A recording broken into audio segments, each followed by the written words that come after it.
مجھے ایک چیز میں بڑا تھوڑی سی پریشانی ہے، یہ مجھے آپ سمجھائیں، یہ جو 23 اعتراضات ہیں، ہم اس کو کس طریقے سے پرسیو کریں؟ کیا یہ کچھ اس قسم کے اعتراضات ہیں جس کی بنیاد پر آپ کسی کی فکر پہ یہ لیبل کر سکتے ہیں کہ یہ گمراہ فکر ہے، یا یہ گمراہی کی طرف دعوت دے رہے ہیں، یا یہ فروعی نوعیت کے اور اکیڈیمک نوعیت کے اختلافات ہیں تو ہم دیکھتے آئے ہیں کہ پیچھے بھی ائمہ اربعہ میں موجود تھے، ہماری علمی روایت میں موجود تھے؟ کیونکہ ہم جب دیکھتے ہیں نا تو پرسیو یوں کرایا جاتا ہے کہ دیکھیں یہ ہے وہ اعتراضات جن کی بنیاد پر غامدی صاحب نے ایک نیا مکتب فکر پیدا کر دیا ہے اور یہ تو گمراہی کی طرف دعوت دے رہے اس میں کچھ چیزیں ہیں جو ہم نے پہلے سے طے کر لی ہیں کہ یہ کام نہیں ہو سکتے. مثال کے طور پہ کوئی نیا مکتبہ فکر نہیں بن سکتا. یہ کہاں قرآن مجید میں یا رسالت پاک صلی اللہ علیہ وسلم کی حدیث میں یا سنت میں کہاں پر یہ تحدید نقل ہوئی ہے کہ کوئی نیا مکتبہ فکر نہیں بن سکتا؟ اگر اچھا یہ اصول ہے تو اس اصول کا اطلاق تو سب سے پہلے ہم آپ پر کریں گے کہ اگر یہ مکتبہ فکر کو نیا بننا، مکتبہ فکر سے مراد کیا ہے؟ یعنی آپ دین کے مصادر پر غور و فکر کرنے کے کچھ اصول متعین کرتے ہیں، تو آپ کی کوئی پرنسپلڈ اپروچ ہونی چاہیے. اگر یہ نئی نہیں ہو سکتی تو سوال یہ ہے کہ پھر یہ جو کچھ امت میں آپ کو رجحانات نظر آتے ہیں تو سب سے پہلا اطلاق تو اس کا ان پر ہونا چاہیے، اور آپ سب کو پوری امت میں ایک پرنسپلڈ اپروچ لے کے آنی چاہیے. تو وہ اپروچ پہلے آپ لے کر آئیں. تو اصل میں یہ دعویٰ خود سیلف کانٹرڈکٹری ہے. اگر یہ اس نوعیت کا دعویٰ ہے تو سب سے پہلے شیعہ سنی اختلاف کو ختم کریں. 2 مکاتب فکر ہمارے یہاں رائج ہیں اور دین کی بنیاد پہ ختم کریں. اس کے بعد جب ایک مکتبہ فکر بن گیا ہے اہل سنت کا، تو پھر اس کے اصول قرآن مجید کی طرح مرتب ہونے چاہیے، منظم ہونے چاہیے، محکم ہونے چاہیے. اس کے اطلاق میں اختلاف کیوں ہو جاتا ہے؟ اس کے اصولوں میں اختلاف کیوں ہو جاتا ہے؟ خود قرآن و سنت کے یا قرآن و حدیث کے باہمی تعلق میں کس چیز کو کہاں رکھا جائے گا؟ آپ امام شافعی سے لے کے امام شاطبی تک جو بڑے 4-5 مدرسہ ہے فکر ہیں ان کا مطالعہ کر لیں، ان سب میں آپ کو اختلاف. تو ہر جگہ پہ نیا مدرسہ فکر بن رہا ہے. مدرسہ فکر اصول میں کسی نئے زاویے کو اپنانے سے آپ بن جاتے ہیں. حنفی ایک مدرسہ فکر بن چکا ہے، شافعی ایک مدرسہ فکر بن چکا ہے. اسی طریقے سے مقاصدی شریعت یا امام شاطبی ایک مدرسہ فکر بن چکا ہے. اگر یہ مدرسہ فکر بن چکے ہیں تو اگر کوئی دینی استدلال ہے اس کلیم کے پیچھے کہ کوئی نیا پرنسپل اپروچ نہیں آنی چاہیے، تو سب سے پہلے ان کو خاتمہ کریں جا کر. اس لیے کہ آپ کا دعویٰ سیلف کانٹرڈکٹری نہیں ہو سکتا. یہ پہلی بات ہے. دوسری بات یہ کہ یہ جو دعویٰ ہے کہ اجزاء میں اختلاف ہو سکتا ہے، اصول میں اختلاف نہیں ہو سکتا، یہ ہم نے مثال کے طور پہ اعتراضات سیریز میں جن چیزوں کو لیا ہے وہ تو فروعی نوعیت کے اعتراضات ہیں. یہ تقسیم کرنے کا بھی حق آپ کو کس نے دیا ہے؟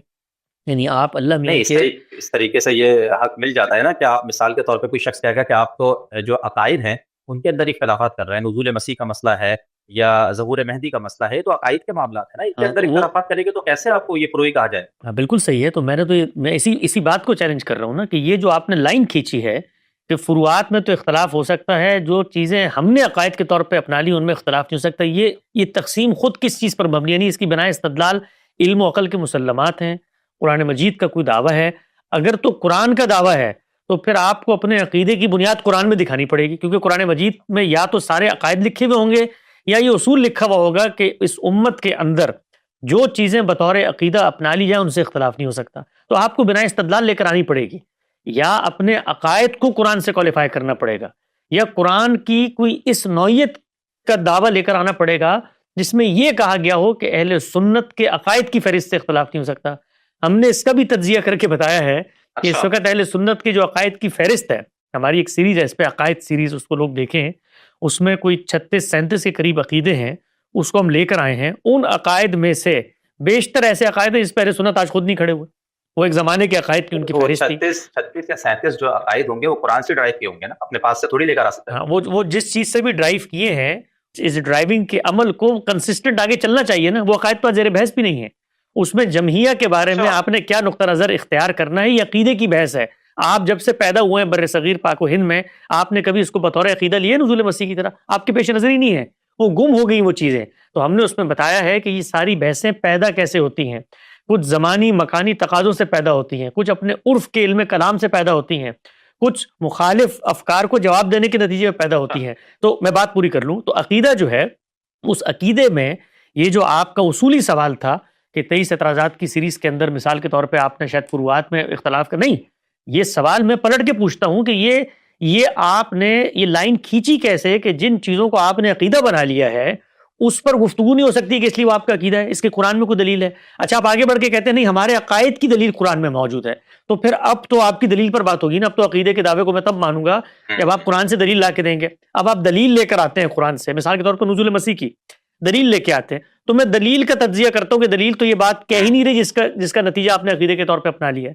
تو یہ بات بھی ذہن نشین کر لیں تمام طلبہ کہ یہ تقسیم کہیں اللہ نے نہیں کی، اللہ کے پیغمبر نے نہیں کی، کہ مثال کے طور پہ جی آپ نے جن چیزوں کو عقیدے کے طور پہ اپنا لیا اس پہ کوئی گفتگو نہیں کر سکتا۔ اللہ کے پیغمبر نے تو جو عقائد بتائے ان میں تو اہل سنت کے اندر جو عقائد موجود ہیں ان میں سے تو ایک بھی موجود نہیں ہے، جو حدیث جبریل میں آ کے بیان کیے گئے، اس میں نزول مسیح ہے، اس کے اندر خوارج کے ساتھ کیا معاملہ کرنا یہ ہے، اس کے اندر عذاب قبر کے باب کی باتیں ہیں جو ہمارے عقائد کی فہرست میں آتی ہے، اس میں تو ایک بھی چیز نہیں۔ تو ہم نے عقائد کے باب میں بھی اختلاف کیا ہے اس مدرسہ فکر کے علماء نے۔ کیوں کیا ہے؟ اس لیے کہ عقائد آپ جو بیان کر رہے ہیں اس کی بنا استدلال ہمارے یہاں زیر بحث آئے گی، اور وہ بنا استدلال قرآن و سنت پر مبنی ہے، تو قرآن کی آیت پڑھی جائے گی، اس کا ترجمہ کیا جائے گا، اس کا سیاق و سباق دیکھا جائے گا، لفظ کی جملے کی تالیف، لفظ کا معنی، یہ چیزیں ہیں جو یونیورسلی اس مفہوم کو پہنچاتی ہیں دنیا بھر میں۔ ان فلٹرز کو آپ کوالیفائی نہیں کریں گے تو وہ عقیدہ آپ کے لیے ہوگا، میرے لیے وہ عقیدہ ہے ہی نہیں۔